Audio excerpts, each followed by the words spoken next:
What's going on, everyone? This is Jay from Premier Gaming Entertainment, and I wanted to bring to you my takeaways and analysis video for this week's game versus Indiana. Uh, it's going to be a little bit different video this week. I wanted just to first flash up on the screen and show you this graphic here. It's a screenshot I took of the Michigan State game that they played this week versus Iowa. And I know you're wondering, why do I have that up here? What does this have to do with us in my takeaways and analysis video for Indiana? Well, the reason why I'm putting this up there is this is the team that we just lost to a week ago that outplayed us, outclassed us, outcoached us, and beat us at home. And if you just look at it, you see the end result of their game this week against an 0-2 Iowa team, and you see the stark difference between how we played them and how they played this week versus Iowa. Now, if this is the same team that beat us, and this is the performance that they did 1 week later, I think that's a very telling sign of how bad and how poorly that we've been playing for the last couple of weeks. I mean, you look at even at the stats there. The guy that was torching us and was unstoppable, one Ricky White, what'd he do? One catch for 22 yards for the whole game. As after he torched us for about almost 200 yards. Rocky Lombardi, who looked like the next Tom Brady against us, threw 3 picks. Got sacked twice, passed for 46%, just had a rough day all around. I mean, just look at the score. So, it's going to be a long season for us. I had some optimism. I was actually going to make a video on Wednesday in regards to, not being down. We had still the season ahead of us. Anything can happen. Then this game against Indiana happened, and it's gone from bad to worse. We played last week a very uninspiring, lethargic, poor. I don't even have the adjectives to display and give to you as far as how badly we played. And we decided, instead of, trying to improve from that, we decided we're going to double down on the incompetence. So, not only did we play poorly, but we got blown out, and we looked absolutely awful. I'm going to first start with the defense. Now, I know most people think you would start with the defensive backs, which was obviously clearly again an issue, but I'm not going to start there. I'm going to start with the defensive line. So I know Aiden Hutchinson got injured and didn't play for most of the game. Whoop-de-doo. Didn't matter when he was in there last week versus Michigan State anyways. But the number one issue has really been, honestly, our defensive line. And you might say, what? What are you talking about? Haven't you seen the secondary play? And yes, trust me, I've seen the secondary play. And it is not pretty. But our defensive line is the main issue.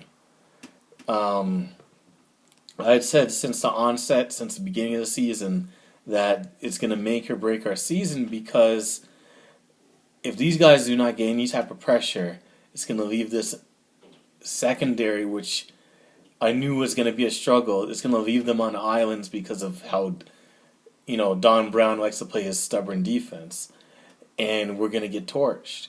And once again, same thing happened again. The secondary just getting torched, the left, right, and center. They weren't getting torched. They were getting penalties against them. And on top of that, we decided, it's bad enough that we're getting penalties that way. We decided our defensive line, we're going to get a whole ton of offside penalties this day.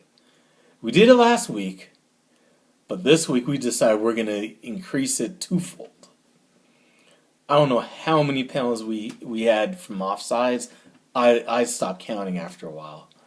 And it would have been more if they hadn't declined some of them.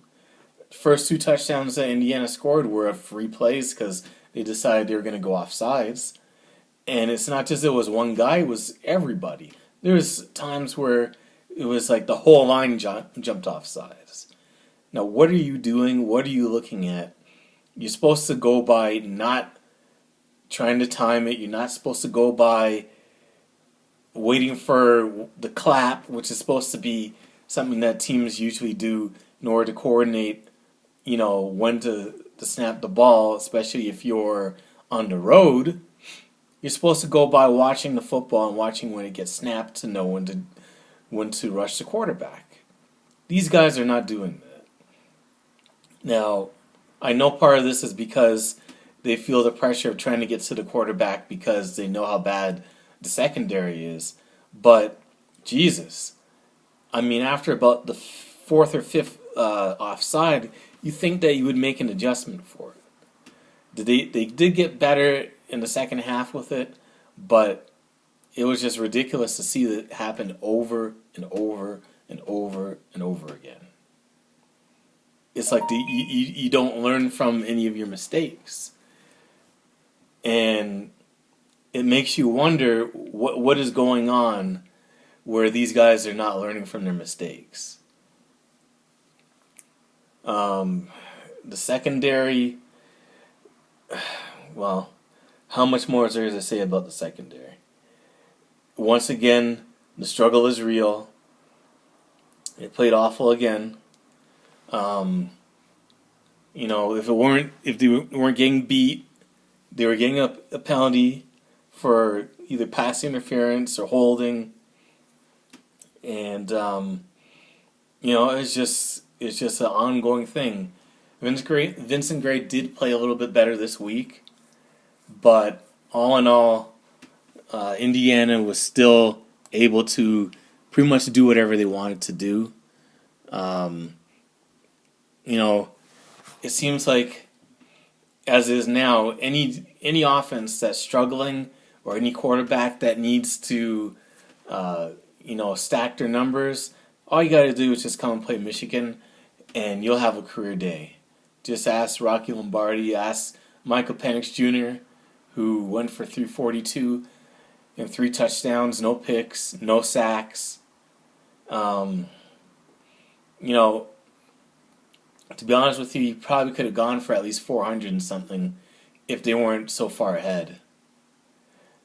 And I just don't understand the defensive philosophy of this team. I just don't get it. They don't have, and this goes back to my whole thing about Don Brown just being stubborn. I get that you have a certain system that you run. I understand that you have a certain formula of how you do things and how you call plays and how you work your defense that's worked for years and you have a top 5 or number 1 defense year after year after year. But in my humble and honest opinion, it only works if you have the guys that can follow your lead and be able to execute what you run. If you don't have the players to do it, then it's just going to lead to your defense looking ugly. And your defense has looked ugly pretty much for 2 of the 3 games. It didn't look too hot in the first game either. You just don't have the secondary to do the things that you want to do. with the exception of Dax Hill, everybody on that defense in the secondary is questionable. I watched Brad Hawkins go up for an absolute short interception and just dropped it. And I thought to myself when I watched him drop that interception, I thought this guy came in being recruited as a wide receiver. But their secondary is awful. Barely any improvement from last week. It's going to be the same blueprint to beat the defense. Just throw it up there, and let your wide receiver go up and get it. Don't worry about it. The defensive backs don't turn around. They don't locate the football. If they're beat, they're going to just clutch and grab. Hell, half the time they clutch and grab even when they're not beat. It's just unbelievable how poor their technique is. And it's going to be, every single team is just going to do the same thing to us. Just have your wide receivers go deep. We're going to just throw it up there and see what happens. More than likely, if you don't get the catch, you'll probably get a holding call or a defensive pass interference call. So just take your chances. Your opportunities to get success are going to be on your side. So our defense is a mess. Don Brown won't innovate. He won't change. He did try running zone, which to me, they were able to make plays and find soft spots in the zone. But in all honesty, because I can tell that they didn't really practice it because, a lot of guys were still getting open. But even regardless of all that, it's not that it was better, but it stopped Indiana from getting these huge chunk plays. I think had they did this last week versus Michigan State, they would have won the game. Because they weren't running the football that great. And most of their offense was through these huge chunk plays where he just threw the ball up and got a pass interference or got a huge reception. Had they did this last week, they probably would have won the game. So I would rather see them get picked apart systematically than to give up a huge play to a wide receiver on the outside. I'd rather see beat me by your pinpoint passing. Beat me by your being patient and giving what the defense gives you. I can deal with that. I can accept that. Make them work for whatever score that they get. But when you have this notion that you're going to play man and you're going to blitz and and they just burn you time after time, it's just crazy to me. So I don't know what's going to happen with Don Brown. I think his days are numbered, but we're going to see what happens. So defensively, the line gets an F. Defensive backs get an F. Linebackers played all right. Could be better, but they were okay. Another issue with the defensive line is just the issue of their size and their push. One of the problems that I've noticed for these first few games is not only are they not getting home to the quarterback, but they're getting pushed around by other teams' offensive lines. Michigan State's offensive line that couldn't stop Rutgers was all of a sudden didn't give up a sack the whole game and was pushing us around all game long. Same thing now with Indiana. They pushed us all over the place. Didn't give up a sack. There was a few times where he got hurried, but for the most part, he was able to make and do whatever he wanted to do, make plays, and do whatever he felt he wanted to do. We just get pushed around. We're undersized, and especially in the middle, we get pushed around. The guys on the outside are not getting enough pressure. So it's just a huge concern. On offense, Joe, I don't even know what to say about Joe. He played okay. The final stats, the yardage looks good. He had 3 touchdowns. The first interception that he threw, I don't know who he was throwing the football to. There was nobody within 20 yards. So that was just an ugly interception. That was the game right there. We were driving, we're down 10. Had we scored again, I think that it would have put a lot of pressure on Indiana because the defense had got a couple of stops here and there. But, man, Joe was okay. The first half was ugly. He only made like 1 or 2 good throws. The rest of the throws were ugly and awful. Second half, he looked a little bit better. Like I say, he passed for 344. His percentage is not that great. It was only about just under 53%. He had the 3 touchdowns, but he had 2 interceptions. One of them, like I said, was ugly. I don't know who he was throwing the ball to. The other one, he was just, I don't know what he was doing. We just threw it up there hoping that to make a play, and it got picked off. But our rushing attack is non-existent. That has partially to do with our offensive line sucking and missing 2 of our players. But all in all, I don't understand the whole philosophy of how we have our system for running the football.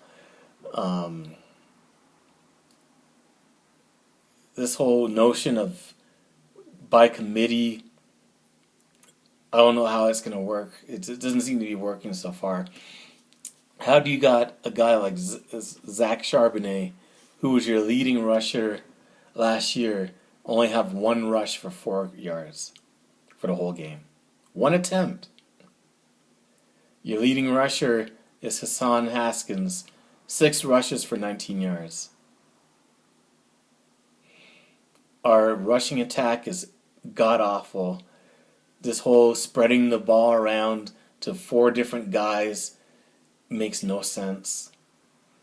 How can you get a rhythm as a running back if you, first of all, don't get any carries, but then when you get a couple of carries, you get pulled out of the game, and you might not get back into the game until a quarter later, if that.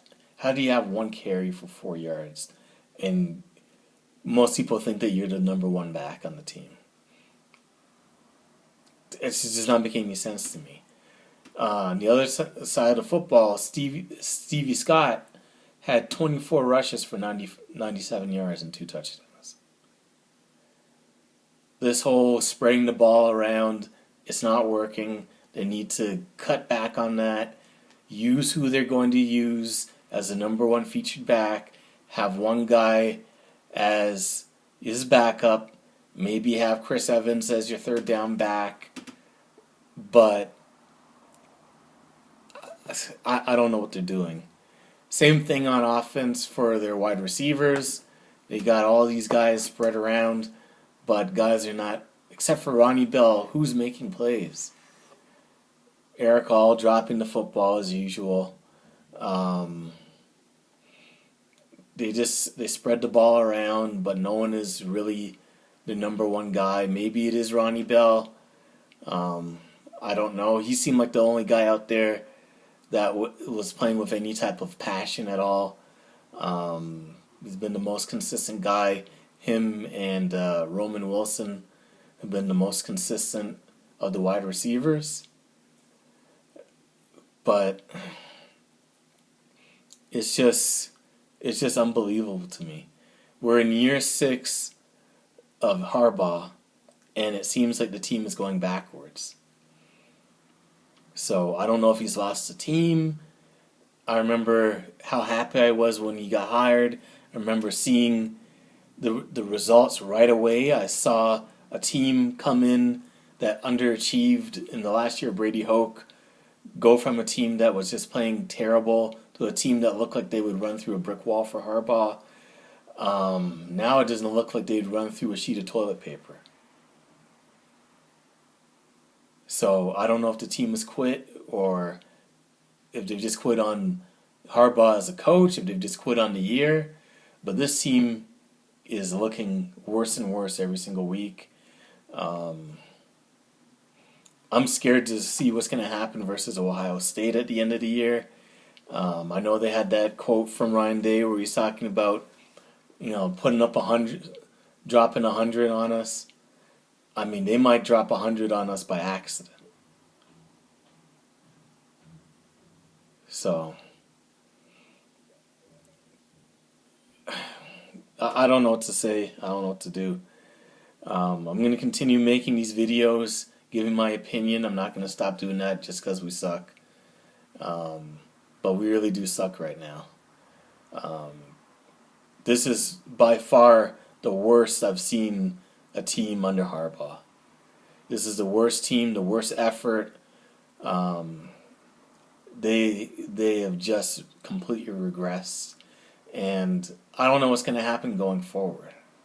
But I'll make a video probably in the middle of the week, addressing certain issues and whether or not we should continue with Harbaugh or what.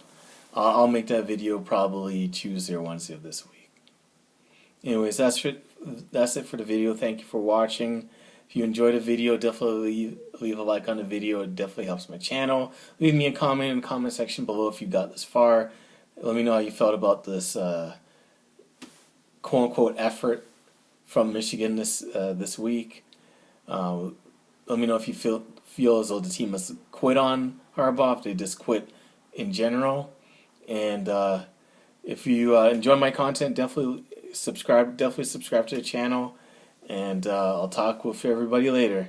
Thank you for watching, and as always, go blue.